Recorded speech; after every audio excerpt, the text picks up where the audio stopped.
हर हर महादेव। ईश्वर को सब कुछ पता है, कब किसको क्या देना है, खबर है उसको सबके मन की, बस तुमको सबर रखना है। देवगुरु बृहस्पति का उदय 2 जून से हो रहा है।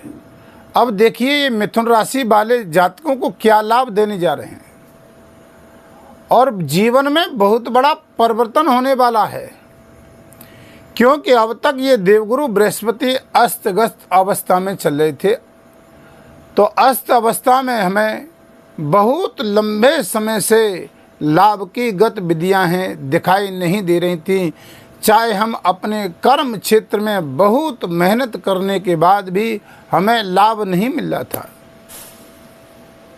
चाहे स्वास्थ्य की दृष्टि से देखते हैं तो चाहे हमारे स्वयं के ऊपर, चाहे स्वयं के परिवार के ऊपर हमारा व्यर्थ के कार्यों में धन व्यय खर्च हो रहा था। शिक्षा के क्षेत्र में, कैरियर के क्षेत्र में और व्यापार के क्षेत्र में भी हमें लाभ की गतिविधियां दिखाई नहीं दे रही थी। आइए हमारा ये भाग्य देवगुरु बृहस्पति के उदय से कैसा होने वाला है और हमें क्या क्या सावधानियां बरतने की आवश्यकता है और वो हमें कौन से उपाय करने हैं जिनसे हमें लाभ प्राप्त हो।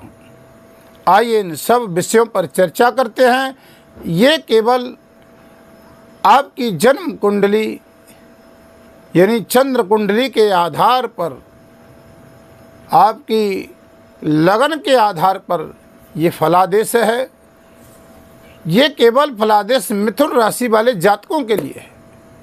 अब देखिए मिथुन राशि आपकी, ये तीसरा लगन में 3 नंबर दिख रहा है आपको, ये आपकी मिथुन राशि है और मिथुन राशि के स्वामी बुध है और ये राशि वायु तत्व राशि है। अब ये देवगुरु बृहस्पति हमें वो ऐसा क्या देने जा रहे हैं 2 जून से, क्योंकि इनका उदय होने वाला है और जब उदय अवस्था में हो जाते हैं तो ये हमें पूर्ण रूप से हमें जो लाभ देने की स्थिति में जब अब ये जागृत अवस्था में हो जाते हैं, क्योंकि देवगुरु बृहस्पति जीव के कारक हैं, बुद्धि के कारक हैं, विद्या के कारक हैं, धन के कारक हैं। अब ये जीव को क्या प्रदान करेंगे देवगुरु बृहस्पति, क्योंकि बिना गुरु की कृपा के हमको कोई लाभ नहीं प्राप्त होता है। अब ये देवगुरु बृहस्पति जागृत अवस्था में हो गए हैं, उदय अवस्था में हो गए हैं। आइए इन सब विषयों पर चर्चा करते हैं। तो पहले आप देखिए, ये आपके द्वादश भाव में वृष राशि यानी ये शुक्र की राशि में द्वादश भाव में ये विराजमान है बृहस्पति। तो सबसे पहले आप दृष्टि डाली है कि विदेश संबंधित जो हमारे कार्यों में बार बार रुकावटें हो रही थी, चाहे वीजा संबंधित कार्य हो, चाहे एक्सपोर्ट यानी विदेश के द्वारा जो आयात निर्यात का कार्य हो, चाहे विदेश में रहने वाले जातकों के लिए व्यवसाय और नौकरी के लिए बार बार संघर्ष करना पड़ रहा था। हमारे हर कार्य क्षेत्र में रुकावटें पैदा हो रही थी। देखिए देवगुरु बृहस्पति जहाँ पर ये बैठते हैं वहाँ से इनकी 3 दृष्टियाँ होती हैं। एक पहली दृष्टि पंचम स्थान पे, दूसरी दृष्टि सप्तम भाव में और तीसरी दृष्टि से नवम भाव को देखते हैं।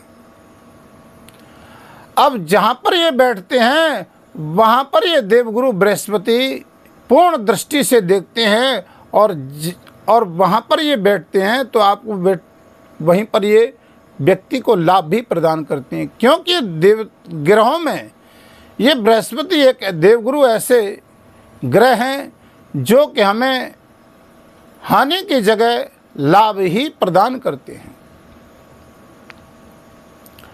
हमारी कुंडली के अंतर्गत ये देवगुरु बृहस्पति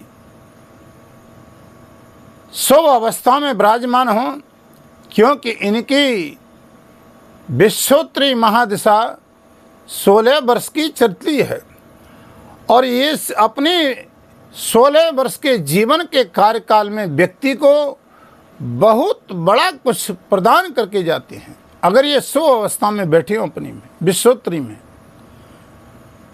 क्योंकि ये ग्रह यानी आपकी जन्म पत्रिका में, जन्म कुंडली में, यानी लगन से 6ठम भाव, 8ठम भाव और द्वादश भाव और नीच अवस्था में न हो तो आपको बहुत बड़ा कुछ प्रदान करके जाते हैं। क्योंकि इनका रतन भी पुखराज है, पीला। और देखिए ये पुखराज ये आपके लगन से 6, 8, 12 स्थान में न पढ़े और नीच अवस्था में न हो तो प्रखराज धारण करना चाहिए। अब ये देवगुरु बृहस्पति हमें विदेश संबंधित लाभ देंगे। पंचम दृष्टि से अब तक हमारे जीवन में भूमि, वाहन, प्रॉपर्टी से संबंधित जो कार्य हमारे रुके हुए थे, जो बहुत लंबे समय से हम बार बार इंतज़ार कर रहे थे कि हमारा मकान कब बनेगा, हम मकान कब खरीदेंगे, वो समय कब आएगा, हम गाड़ी या वाहन कब लेंगे, या हमारी प्लॉट है, भूमि है, वो कब आयात निर्यात होगी, कब हमको ये वाहन का सुख मिलेगा। माता के प्रति भी ये भाव देखा जाता है कि पंचम दृष्टि आपके सुख भाव में पड़ रही है, तो जो अब तक हमको भौतिक सुखों से वंचित थे, भौतिक सुखों से हम बार बार बहुत यानी कैरियर की दृष्टि से हताश हो गए थे, वो हमें लाभ देवगुरु बृहस्पति प्रदान करेंगे, क्योंकि उदय अवस्था में हो जाएंगे। माता के स्वास्थ्य में अगर कोई किसी भी प्रकार से स्वास्थ्य के प्रति भी अगर हमें बार बार कुछ कष्ट झेलना पड़ रहा था तो उसमें भी राहत मिलेगी। प्रॉपर्टी के क्षेत्र में भी हमें लाभ मिलेगा, वाहन के क्षेत्र में भी लाभ मिलेगा। विद्यार्थियों को भी यहाँ सुख लाभ प्रदान होगा। जो अब तक विद्यार्थियों को मेहनत करने के बाद भी नौकरी या कुछ व्यवसाय में या जहाँ पर जिस कंपनी में कार्य कर रहे थे वहाँ पर हमें अपनी इच्छा के मुताबिक नहीं प्राप्त हो रहा था, तो देवगुरु की पंचम दृष्टि से आपको लाभ प्राप्त होने के यहाँ संकेत हैं, यहाँ लाभ मिलेगा आपको। अब देखिए सप्तम दृष्टि आपकी यहाँ रोग स्थान पर पड़ रही है, यहाँ अष्टम भाव है और सप्तम दृष्टि से ये आपके रोग स्थान को देख रहे हैं देवगुरु बृहस्पति। अब देखिए कि ये 6ठम भाव जो आपको होता है और जहाँ पर ये देवगुरु बृहस्पति की दृष्टि पड़ रही है, तो अब तक हम नौकरी में जो हमारी में परिवर्तन नहीं हो रहा था और नौकरी में जो जहाँ पर हम कर रहे थे कार्य वहाँ पर हमें बार बार परेशानियों का सामना देखने को प्राप्त हो रहा था, वो आपकी समस्या यहाँ हल होगी। चाहे स्वयं के ऊपर चाहे स्वयं के परिवार के ऊपर रोग के प्रति हमको धन खर्च व्यय हो रहा था और वो पीड़ा हमारी दूर नहीं हो रही थी, तो यहाँ पर आपको रोग से भी देवगुरु बृहस्पति की सप्तम दृष्टि पड़ेगी, रोग से भी राहत मिलेगी। कोर्ट कचहरी के में आपके कोई मुकदमे चल रहे थे और लंबे समय से पड़े हुए थे जिनका कोई निर्णय नहीं हो पा रहा था, तो यहाँ पर अब आपको, क्योंकि ये देवगुरु बृहस्पति 1 वर्ष तक लंबे समय तक विराजमान रहेंगे, यहाँ पूर्ण दृष्टि से सप्तम भाव को देखेंगे, तो यहाँ पर भी आपके विजय के संकेत हैं। गुप्त शत्रु से भी पीड़ित थे। शत्रुओं से बार बार हमें बहुत, यानी गुप्त शत्रु कहते हैं कि इनका पता ही नहीं चलता था, हमारे साथ ही रहते थे और अपने ही रहते थे, वो हमारे साथ विश्वासघात करते हैं। तो यहाँ भी आपको राहत मिलेगी। ऋण रोग, यानी मेहनत करने के बाद भी हमें कुछ लाभ नहीं मिल रहा था, तो अब आपको लाभ मिलेगा। नवम दृष्टि से ये आपका नवम भाव है, यानी मानसिक, यानी तनाव का भाव है। अब तक हमें बहुत मानसिक तनाव झेलना पड़ा था, मानसिक उत्पीड़न हो रहा था, मानसिक पीड़ा से हम, यानी डिप्रेशन जैसी स्थिति हमारी थी।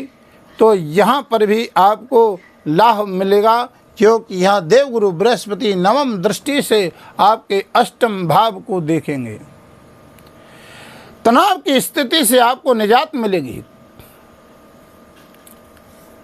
आपके कोई गुप्त कार्य यहाँ पर अटके हुए थे, वो भी आपके पूर्ण होंगे,